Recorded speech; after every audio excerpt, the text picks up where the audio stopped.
Dit hier binnen de 12 gondels, 2 meer als vorig jaar. En deze gondel moet de vreet uit als een stel vogelverschrikkers. Er is dus nog wel wat werk te doen. De gemiddelde 600 uren weer een gondel gebouwd. Daar is alleen maar respect voor natuurlijk. Onvoorstelbaar wat het voor de minskip doet.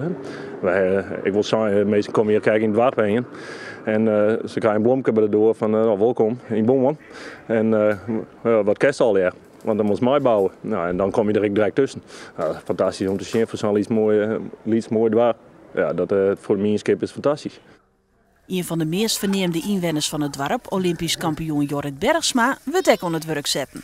Hij is ambassadeur van de gondelveert en is alle jaren weer onder de indruk van zijn dorpsgenoten. Ja, ik zie zoals die mensen van ja, nou wij hebben de gondelvaart en zo. Oh ja, dus ik krijg wat als preemkes of versierde wijn. Maar ja, het is zoveel meer dan dat. Het is echt een sprookje.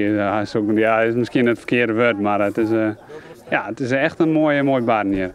Het evenement is net alleen nog een feest voor de bewoners zelfs. Mensen komen overal bij om de gondelveert mee te maken. Het is soms een ingewikkelde reunie.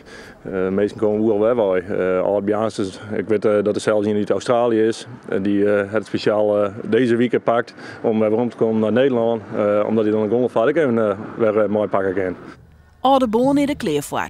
En die vogelverschrikkers, die staan vreed gewoon te pronkjen op deze gondel.